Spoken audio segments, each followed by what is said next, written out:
departure from what I usually do, but I thought I would bring you into the kitchen as I do some last minute preparations for our Christmas Eve and Christmas Day family stuff. So this is not weight loss related or even maintenance related. I'm going to be making several things that most people who watch my channel probably will not be able to eat, but I'm still going to show you what I do anyway. So come enjoy my day with me.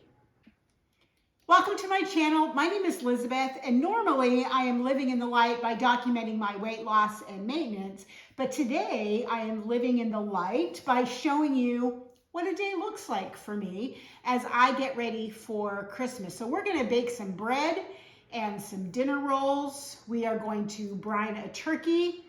We are going to make a meat lasagna and a veggie lasagna. I'm going to make some strudel dough and kind of explain that Christmas tradition with you. I'm going to make a cranberry cake. I've got lots of things to do today. I hope that you enjoy what I have today.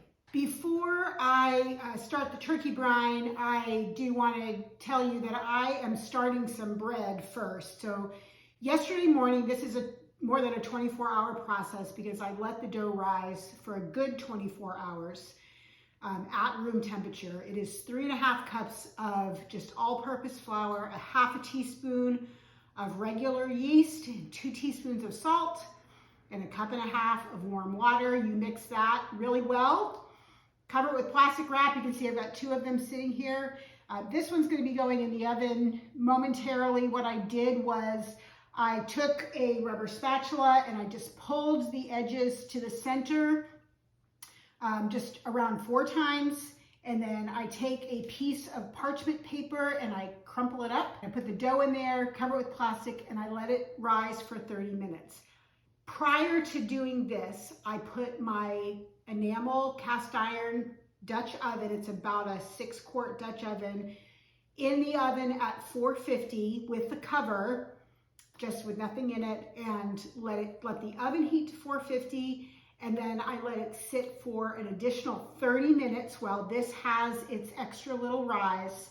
And when that time is up, then I will plop this into the Dutch oven, and I'll show you how I do that, but I'm going to set this to the side. In this pot, we're going to brine the turkey. I have water, maybe half full, a 1.5 cups of kosher salt, and then 1 cup of just plain sugar. That's going in. I'm going to throw in a few little allspice cloves. I don't measure this. I'm going to throw in maybe 4 bay leaves, some peppercorns, just a little handful of peppercorns, some cloves of garlic. I'm making orange rolls for Christmas, and so I have an orange that I zested that I didn't want to waste the orange, so that's going in there. I have a couple of apples that are about past their prime for eating. So I've saved those in the fridge, and I'm going to cut those in quarters. I'm going to save that orange for something else. I'm going to stuff the turkey that we smoke with parsley, sage, rosemary, and thyme.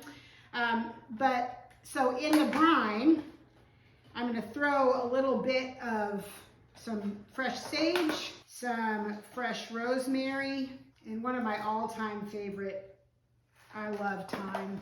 So I'm going to throw some fresh thyme in there. And then I'm going to put this on the stove. I don't need to really cook it. What I want is for the salt and the sugar to dissolve. So I'm just going to get it hot enough so that it dissolves, and then I'm going to let it cool a little bit before I add water and add the turkey, but I'll show you that process. But I'm going to stick this over on the stove and get it going. Before I start my next project, I was going to start my cake, and then I realized, no, I need to get this bread going. So I am going to take my pot out of the oven.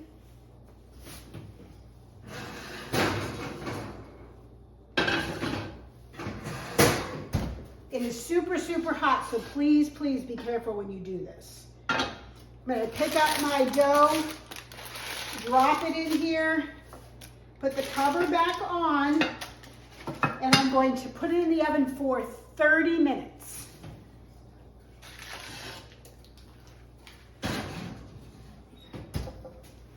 So I'm gonna set my timer for 30 minutes and then we will move on to the next thing. So next up, I am going to make what I call a Christmas cranberry cake. And there's lots of recipes for this floating around out there. Definitely give this one a try. It's super delicious. I'm going to start with 3 large eggs at room temperature. I have my oven preheating to 350 degrees. I have just a 9x13 pan. I'm gonna spray some avocado oil on that. I have 3 eggs that should have been room temperature, but I forgot to do that. And so I just put them in a bowl of warm water. You can do that, super easy to do. And that just takes the chill off of them. So in my KitchenAid, I'm going to put the 3 eggs and 2 cups of sugar.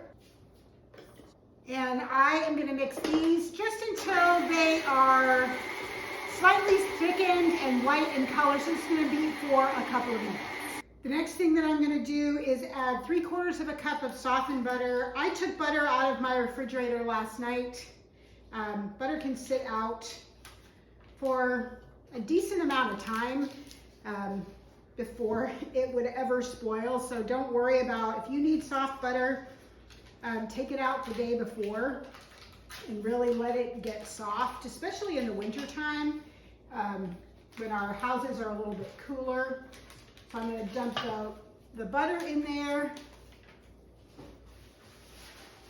Garbage bags on standby.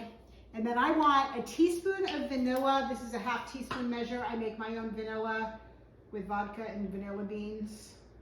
Cheap vodka, grade B vanilla beans, split them down the middle, let it sit for probably a good 6 months before it's ready to go. And almond extract. This is not overpoweringly almond flavor, but that does really help. And then I'm going to turn this back on for 2 minutes. Okay, mission accomplished on that. The next thing that I'm going to do is I am going to add the flour. It's 2 cups of all-purpose flour. Now there's no leavening agent in this cake except for the eggs. So that's why it's really important that you beat it until it is really thick, because I don't want to overmix the flour. I want to make sure that my cake is nice and tender. I'll toss this in the sink.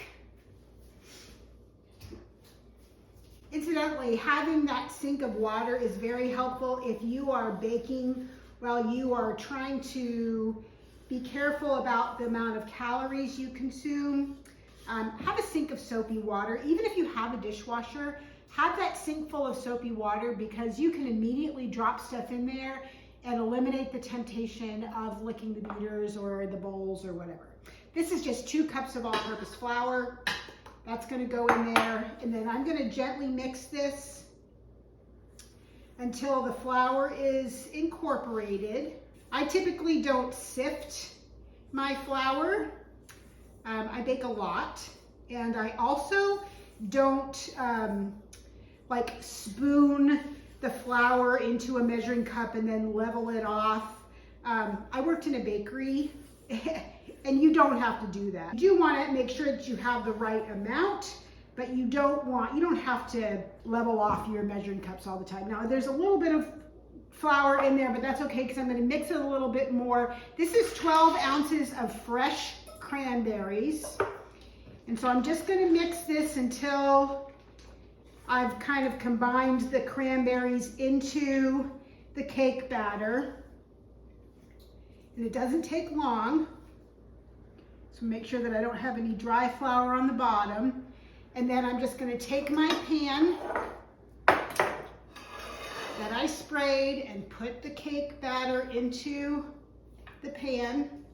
Get as much of the batter out of the bowl as I can. It's one of my pet peeves about watching other people bake, is they don't scrape the bowl. I mean, man, you're leaving all the good stuff in there. Scrape it. This is like harkens back to when I was doing fuelings, and I wanted to make sure that I got every last bit of that fueling in me. This is a very thick batter. Don't worry about that. It will spread out as it cooks. This is going to go in the oven for 40 to 50 minutes. This is when I'm thankful that I have 2 ovens. So I do 2 things at once. So I set a timer for 40 minutes. I'll check it then. I may have to bake it a little bit longer, and that's fine. But when I at the 40-minute mark, I'm gonna take some turbinado sugar and sprinkle it over the top and let it finish cooking with that sugar. I didn't want to put the sugar on ahead of time because then it can sometimes make the top burn too much. Okay, so the next step for my bread is I take the lid off and then I let it bake for another 20 minutes. Again, super, super hot lid. And usually when I take something hot out of the oven, I'm home by myself, so I know that this is hot, but if I set something or a hot mitt or something on top of it, that lets me know that's really hot. I need to be careful before I touch it. Let's go brine turkey. Okay, we are out in my garage, in my utility sink. This is nice and clean. And I'm just gonna open my turkey up, pull out all of the stuff that I don't want. I always take the plastic part off the legs because I'm gonna just use kitchen twine. This is what I'm gonna use to brine the turkey in. This is my utility sink and it gets bleached when I'm done with this, but I've got the brine. Let me dump the brine in.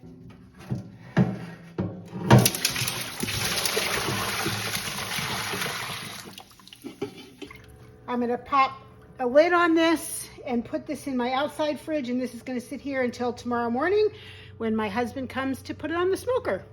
Okay, the bread is done, loaf number 1. I'm gonna show you how it looks, and then I'm gonna show you how I prep the next one before I put it in the oven.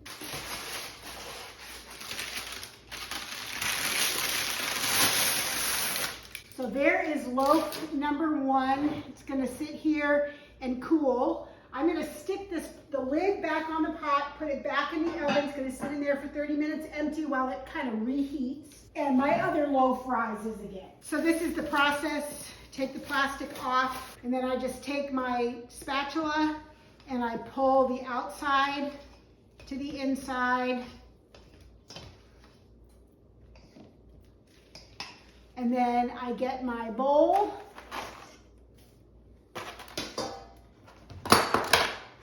and a piece of parchment paper.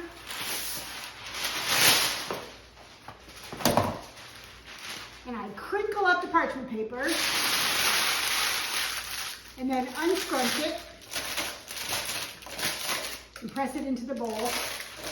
And then I plop the dough, just scrape it right in.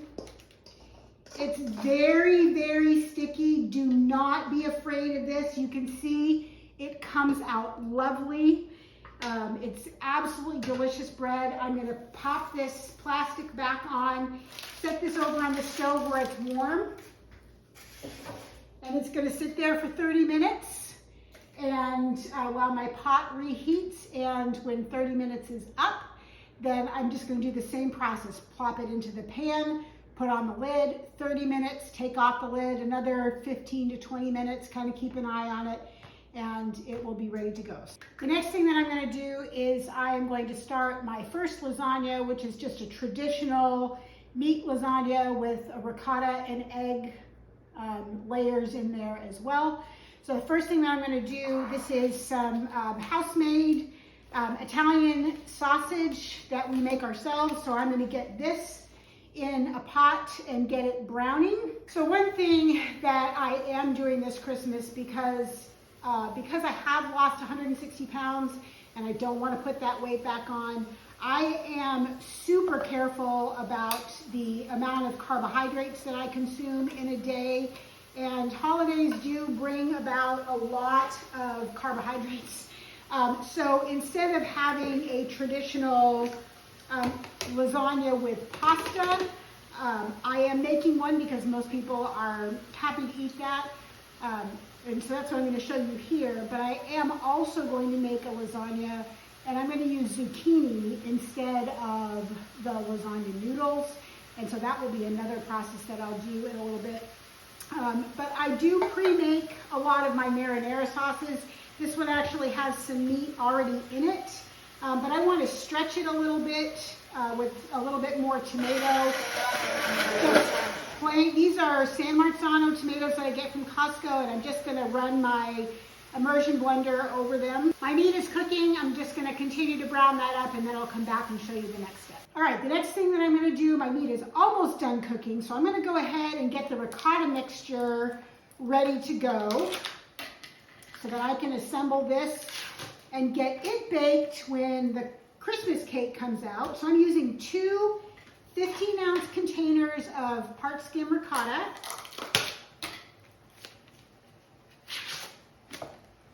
Dump that in, and then I'm using 2 eggs. It would be really fun to keep track of over the last week how much eggs and butter and flour and sugar I've actually gone through. It's disgusting. So those 2 eggs go in there, and then 1.5 cups of the mozzarella. So this is 2 cups of mozzarella.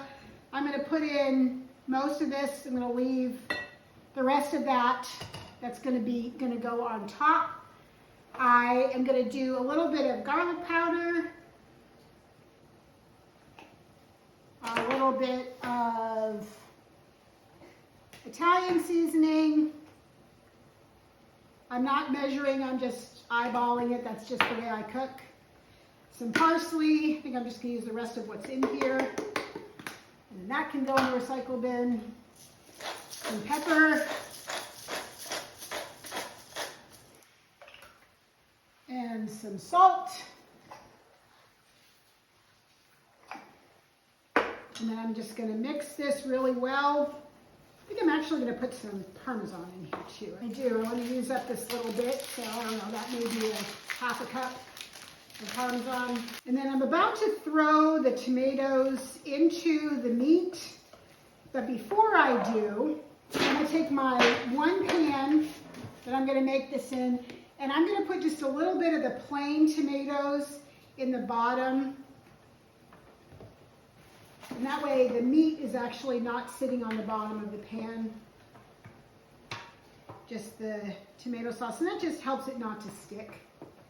And it gives a little bit of moisture. And I'm going to dump the rest of the meat and this other, the rest of the tomatoes and this other pre-made marinara sauce into my container of meat, and I'll be back. I'm pretty sure my cranberry cake is done, so I'm going to check on that. No, I think it needs another 10 minutes. So I'm going to go ahead and start assembling my lasagna. Let me grab my sauce. I only need 9 lasagna noodles. I get the oven ready lasagna. I never pre-cook my lasagna noodles. All right, so very simple process. The sauce goes at the bottom. Lay down 3 noodles. I'm going to do about 1/3 of the ricotta mixture and just kind of spread it out a little bit. Everybody has their own way of making lasagna. The one that I'm going to do with the veggies does not use ricotta cheese. It uses a bechamel sauce. So it's a little bit different. Then I'm going to do about 1/3 of my meat sauce. You do want to make sure that there's enough liquid in there to actually allow those pasta noodles to cook. And it's not going to be a huge problem for me because this is actually going to sit in the fridge today.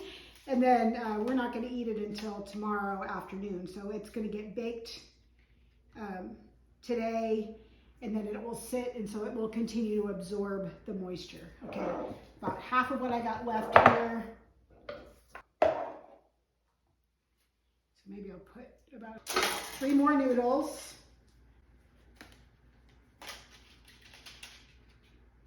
The rest of my ricotta. I'm going to put some of this sauce on here. I'm going to top it with 3 more noodles. Going rogue. And then finish it off with the rest of the sauce. And my Christmas cake is almost done. So what I'm going to do is I am going to cover this with foil. And it's going to bake for an hour covered with foil, and then I will let it cool. And then when we eat this, and I reheat it, I will top it with the remaining cheese, and it will bake with that last bit of cheese on top of it. But for now, I'm just going to cover this with some foil and set it to the side. My cake is done in like 3 minutes, so that's perfect timing. I'll be able to take the cake out, put this in. I am going to put this on a baking sheet. That's really important. Okay, aluminum foil. So noisy.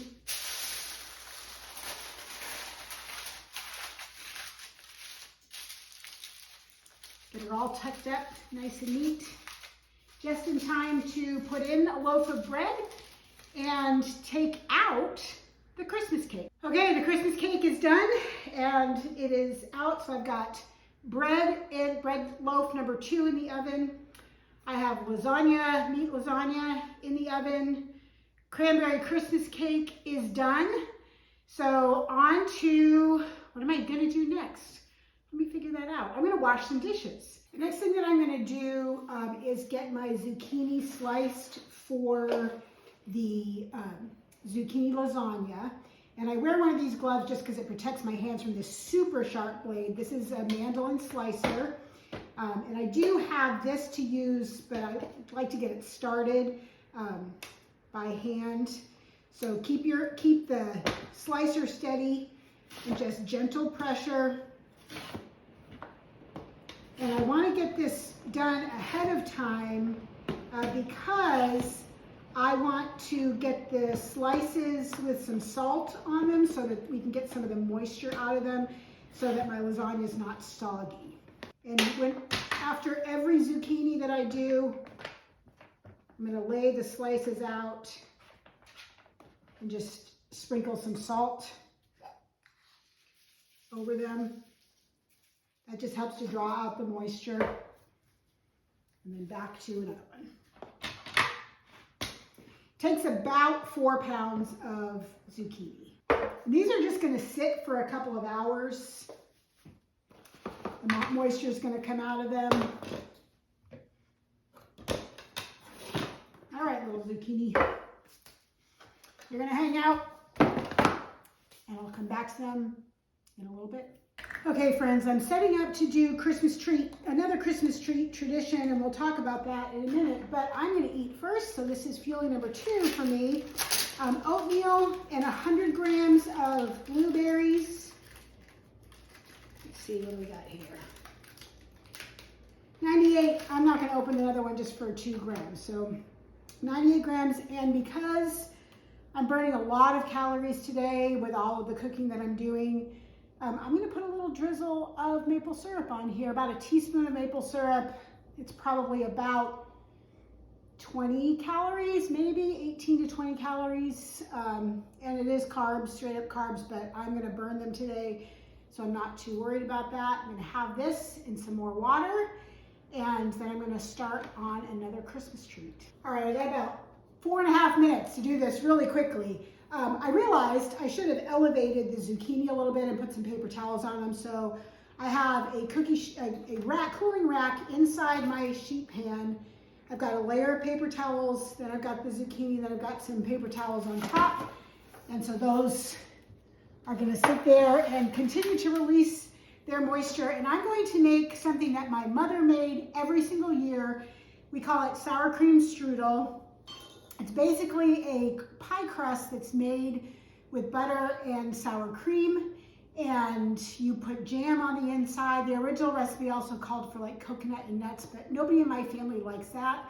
And so I do a variety of fillings. This year we're going to do apricot jam, blueberry jam, and a raspberry jam. Sometimes I do Nutella, but I'm doing Nutella cinnamon rolls, so I'm bypassing the Nutella this year and just doing fruit fillings. So it's super easy. It's 2 cups of flour. It's just all-purpose flour. Put maybe 1/4 teaspoon of salt in there. Not very much. 2 sticks of butter, so a cup of butter. Cut this into pieces. A quick pulse in the food processor is fine. And I'm going to blitz this. Just a few pulses to get the butter and the flour. I have to plug it in.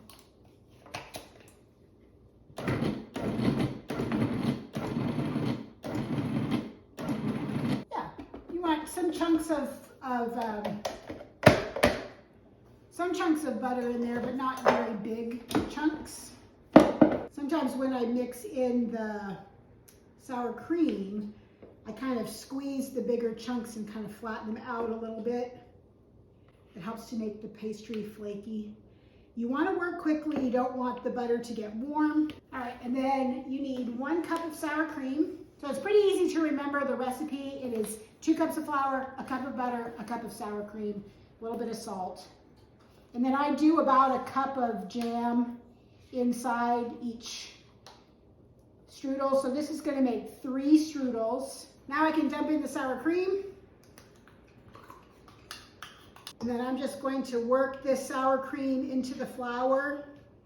So I need my Dutch oven again to do my dinner roll, so it's got to have some time to cool off. So it's going to sit there and cool while I not only make this dough, but I call a couple of my clients to check in on them this afternoon before Christmas.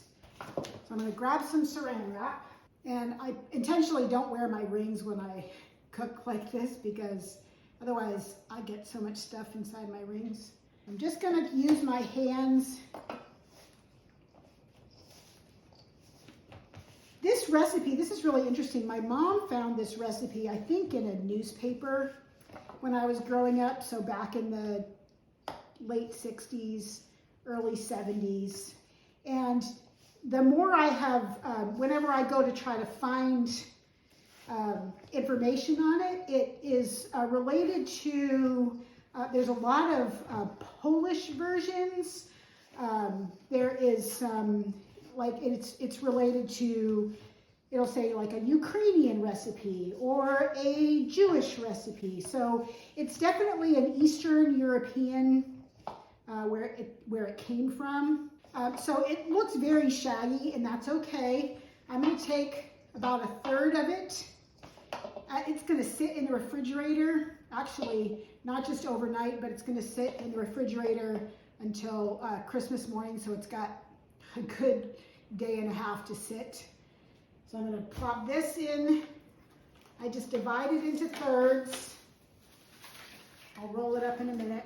So what I do is I just kind of wrap it up in the plastic, and then as it's wrapped, I just kind of flatten it into a disc. That will just really help it when you go to roll it out. And it's going to sit in the refrigerator, and it's going to hydrate. Good enough for me. I'm going to stick these in the outside fridge, and I'll be back in a little while. I guess it'll be the same time for you, but it's going to be a little while for me. I am in between coach calls, and so I am going to start my my dinner rolls. So those are going, and I'm going to make some buttercream, I think, in that time period. So my dinner rolls start with 4 cups of milk. This is whole milk.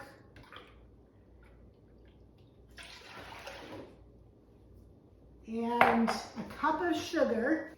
And I'm going to put this on the stove to warm and to kind of melt the sugar a little bit, and then I'll tell you what I'm going to add to it next. So now I'm going to make my buttercream. I'm going to make 2 batches of this. One is going to be white, one is going to be green. I've already made all of the regular cookie icings that I use, which is really basically just some confectioner sugar, a little bit of corn syrup, some flavoring, and water. And then I put colors, so we've got all kinds of colors.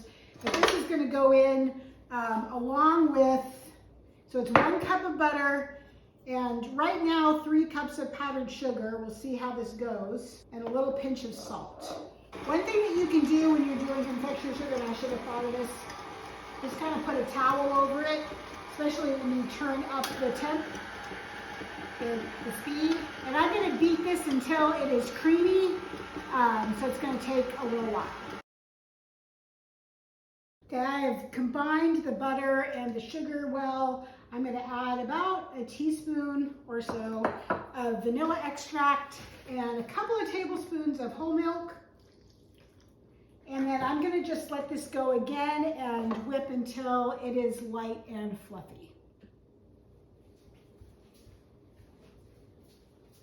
I'll also say that I just checked my milk and sugar mixture, and it is at about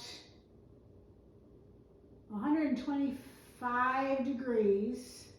So I'm gonna let it sit for about 5 minutes while I mix this up some more, let this whip a little more, and then we will add the yeast to that and let that bloom for a little bit. So I'll come back and show you that. All right, this buttercream is ready. Look at how fluffy that is. That's going into a container and will go out in my fridge to take over for decorating cookies. And I'm gonna do this exact same recipe again, and I'm gonna do some green, because I did those Christmas trees, and I think there's nothing like buttercream as the icing for a Christmas tree. So put the lid on this, stick this out in the fridge, and I check on my milk and show you the next step. Okay, before I actually start doing my next batch of buttercream, I'm gonna add the yeast to the milk, which is now, 119. That's a great temp for the milk. I'm gonna put in 5 tablespoons of instant yeast.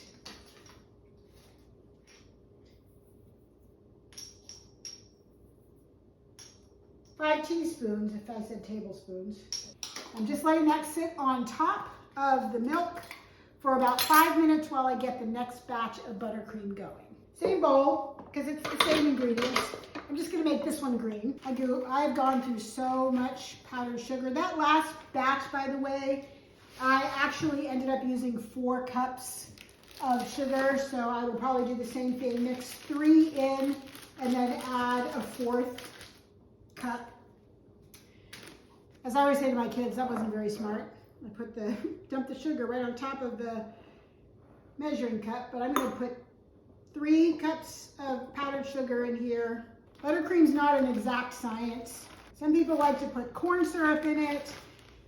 Some people actually use some shortening, and if you want a really white buttercream, then you would want to use shortening. That doesn't interest me very much, and I don't care if my white buttercream is not pure white. It's butter all the way, baby, when I bake. So this is going in here. Towel's going over the top so that I don't splatter it everywhere. All right, that's just gonna sit there and mix for a little while. I'm gonna go check on my yeast and give it a stir. And then while it is still warm, I am going to add in there 2 sticks of butter and let the butter melt. The only thing I'm going to do differently to this is add a boatload of green food coloring.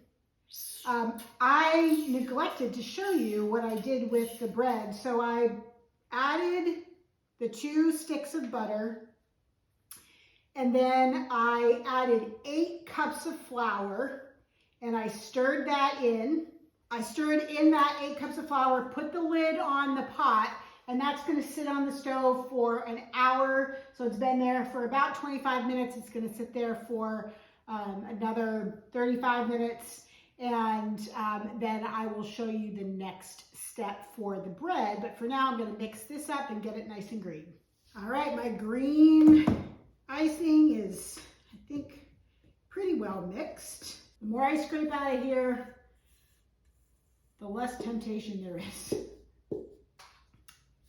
Put a lid on it, put this out in the outside fridge, and my icings are ready for my cookies, and I'm gonna move on to my veggie lasagna. I'm gonna put my KitchenAid away, wipe it down, put it away, kind of do a little reset of some things, get some more dishes washed, and then we'll start the veggie lasagna.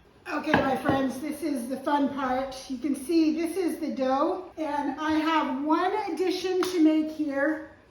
Well, it's actually 3 things. I have one more cup of all-purpose flour. I am doing a heaping tablespoon of salt.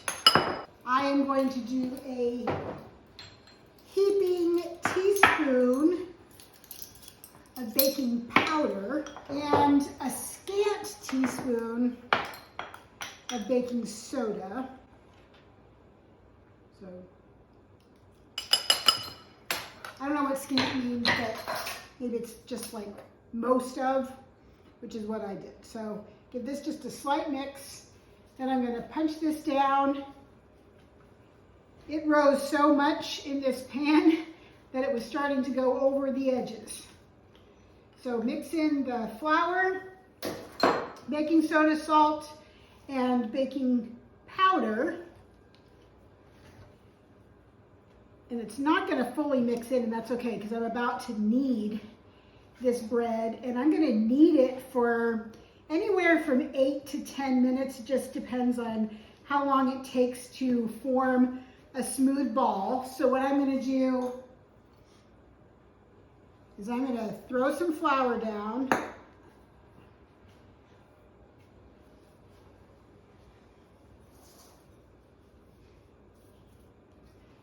And then I'm going to just pour this out onto the counter. I'm going to end up adding more flour as I need it. I'm telling you, this is like, these are the best dinner rolls ever. This recipe comes from the Pioneer Woman, and I make these all the time. They are amazing rolls. I form them a little differently from the way she does it. A lot of times I will do them in a muffin tin. And I'm not going to use a muffin tin this time. I'm going to actually just use them in aluminum pans because it'll be easier to transport that way. But you just keep, and you saw how sticky it was.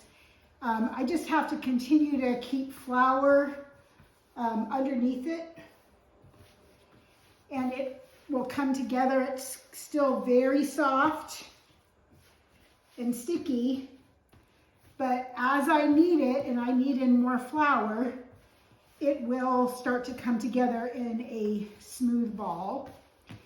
Like I said, this takes 8 to 10 minutes. It's a pretty good amount of time. Maybe I'll time lapse this so you can see the whole process.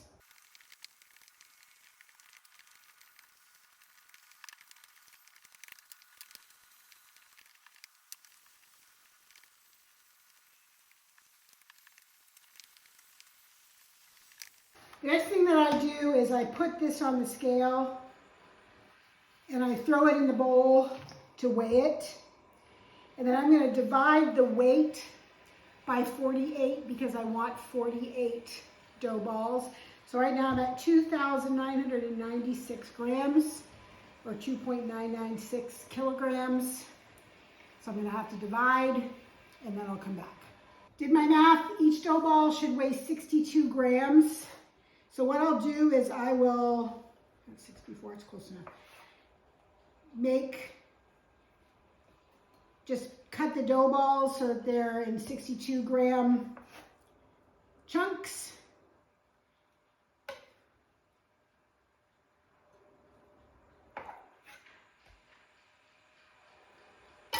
And sometimes it's just a weighing game.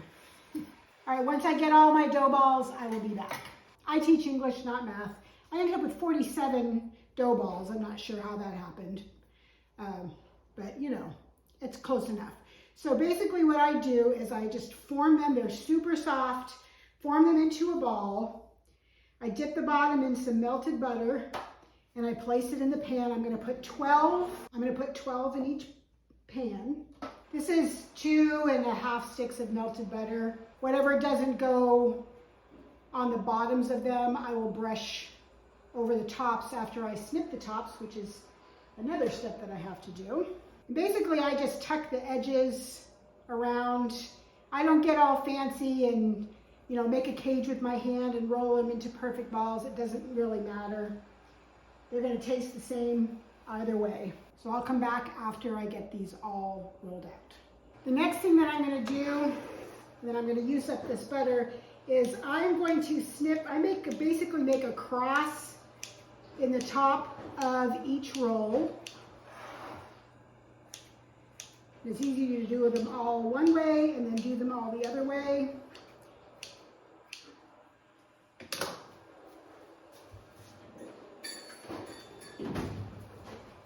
Then I'm just going to use a pastry brush and brush a little bit of butter on the top of each one of these.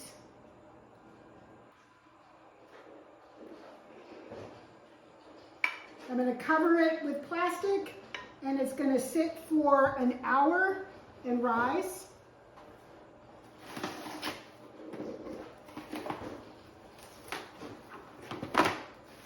What are some of your Christmas traditions? Are there some things that you like to do? Tell me in the comments box down below. Do you make rolls like this? Do you have special breads that you do or desserts that you do for holiday celebrations? So when the Pioneer Woman does these, she rolls them out and cuts them in circles, and then she dips them in butter and folds them in half, and that's just really kind of takes way too much time for me. This is the way that I do it, tried and true. It works really well, so I'm going to stick with it. And if you're enjoying this video, please leave me a thumbs up. Let me know that you like this. If you have questions or you have recipes that you'd like me to try, if you want to tell me what I'm doing wrong, feel free. I know we all do things differently in the kitchen. This is just what works best for me. And Kim, if you're watching this, I need a new scrunchie. My little scrubby has seen better days. I need to order some. All right, I need to get the veggie lasagna going, so I'm going to work on that. The difference between this lasagna and the last one that I did is I'm not using ricotta in this one. I'm actually going to use a bechamel, which is a white sauce. This is one of those sauces that every cook needs to know how to make. I need to grab a whisk. And it's basically a white sauce. So if you were going to make homemade macaroni and cheese, you could make a cheese sauce starting with a white sauce and then add the cheese to it. So that's basically what this is, but without the cheddar cheese or the variety of cheeses. When I make cheese, macaroni and cheese, I use a variety of cheeses. So I have a half a stick of butter, a quarter of a cup of butter, goes into the saucepan. I've got it on medium high. I'm going to let this, the butter melt. Quarter of a cup of flour, so equal parts butter and flour. And then you do that to 3 parts milk. So 1 part butter and flour, 3 parts milk. So I'm doing a cup and a half, right? 1, 2, 3, 4, 5, 6, yeah. Roughly, it's a cup and a half of milk. So, and I'm going to whisk this together. I'm going to turn the heat down to low because I'm going to put in some garlic in this one. There's lots of seasonings in my red sauce, by the way, is the exact same thing that I did with the other one. I cooked the meat and then I added the tomatoes. Some of the tomatoes are already sitting in the bottom of the pan, getting ready to go. And then the rest went in there. I almost double squeeze when I use one of these garlic squeezers, which I'm not a huge fan of because it seems like it wastes a lot of garlic. But I don't feel like getting my microplane out and doing that. So that's going in there. And then I'm going to whisk this until it thickens. And that's it. A lot of times with a bechamel sauce, you add nutmeg to it. If you were doing a white sauce for macaroni and cheese, a lot of times I put a little dry mustard, salt and pepper, sometimes garlic powder in there. But since the sauce has lots of flavor and this has the garlic, that's going to be good enough, I think, for this particular recipe. By the way, I hate these. I am going to be getting just solid stainless steel. Like I don't mind non-stick for skillets, but I do not like it as a saucepan. I don't like not being able to use my metal whisk in here. This is thickening up quite nicely. I'm not sure if you can see or tell how thick it's getting. All right, I think that's nice and thick. That's good to go. I'm gonna set myself up to assemble my lasagna. Let's do it. Here's a little tip for you. If you hand wash and you've got knives, put the knives on the back of the sink. And that way you're not accidentally stabbing somebody, or somebody's not accidentally stabbing themselves when they reach into the sink. So here's what we do. We take a layer of zucchini and put that in the pan.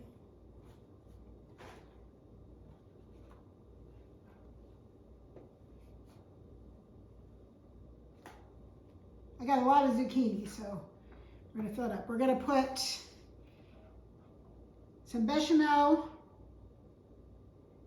down, not a lot, just a little layer. Some freshly grated Parmigiano Reggiano. I get this at Costco. Some mozzarella.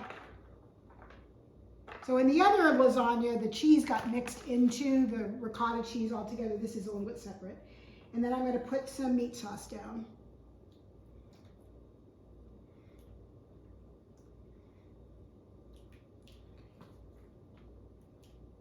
Kind of spread it out a little bit.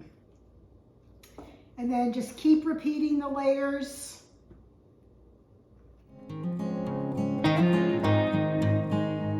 I have my oven at 350. I just left it on. It didn't make sense to turn it off.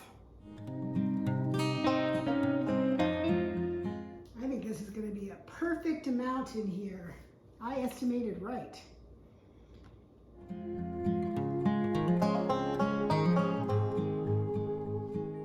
All right, the last of the bechamel. I probably could put a little bit more on one of the bottom layers because I got a little bit extra at the top. That's all right.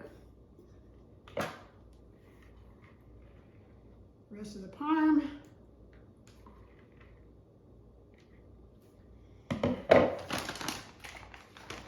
I'm going to actually put the meat sauce here and then top it with the rest of the mozzarella.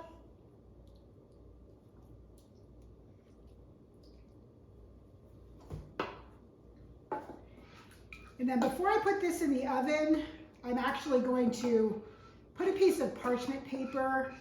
You could use aluminum foil, but I'm just going to put that down underneath it on the sheet pan because it probably will cook over, and that will just make my pan easier to clean in the end. So another handful of cheese over the top.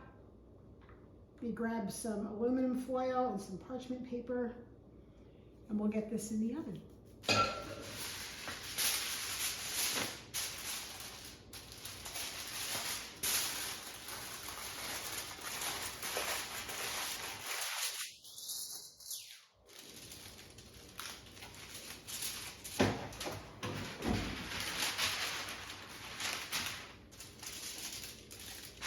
That is heavy. All right, this is going in the oven for an hour. Meanwhile, my rolls are continuing to rise. I'm going to get myself cleaned up. I got to wash dishes, put dishes away. It's been a day, but we'll be back with the dinner rolls in just a bit. Before I slide these into the oven and tell you how to do that, I wanted to show you the lasagna. This is the meat lasagna. The veggie one still has another 26 minutes in there, but you can see these noodles. Look how soft they are. So the noodles, don't have to pre-cook them, use the oven ready. I've actually even used regular lasagna noodles and just added a little bit of water to the pan. But this is gonna go in the outside fridge as soon as it finishes cooling off a little bit more. And we will heat that up tomorrow for New Year's Eve. But I have my one oven, my bottom oven is preheated to 400 degrees. I'm gonna par bake these, which means I'm only gonna bake them partially. And then I will let them cool. And then tomorrow or Sunday, because we'll use these on we'll use these on Monday, on Christmas Day. I want them to actually be fresh baked. So I'm going to par bake them, and then I'm going to pop them in the freezer. And then I'm not sure if I'll take all 47. I may just take 2 pans 24 might be enough for everybody with everything else that we have. And because I also have bread. Anyway, I'm going to par bake these for 7 to 8 minutes. And then when I take them over there, I will put them in at 350 for probably another 10 to 15 minutes, just until they're fully baked. If I wanted to bake them all right now, then I would bake them at 400 for about 15-ish minutes and just kind of keep an eye on them. So these are going to go in. This first round is 7 minutes. I can put 2 pans in the oven at the same time and bake these off, and then I will bake the other 2. And I'll show you what they look like when they're baked. I ended up par baking 3 of the pans, and then the one that only has 11, I just went ahead and baked it all the way through, just so that you could see what it looks like also when it's done. These rolls are so soft and pillowy. I do brush a little melted butter on them once that they are baked, but these, like literally, these are the best dinner rolls ever. So if you at all have a desire to bake dinner rolls, you cannot go wrong with these. Absolutely fluffy and soft and buttery, and they use a lot of butter, and very delicious. So my veggie lasagna is done. All of my rolls are done. My meat lasagna is done. We also did 2 loaves of bread, the Christmas cranberry cake, 2 batches of buttercream, and the strudel dough for Christmas morning. So I'm exhausted.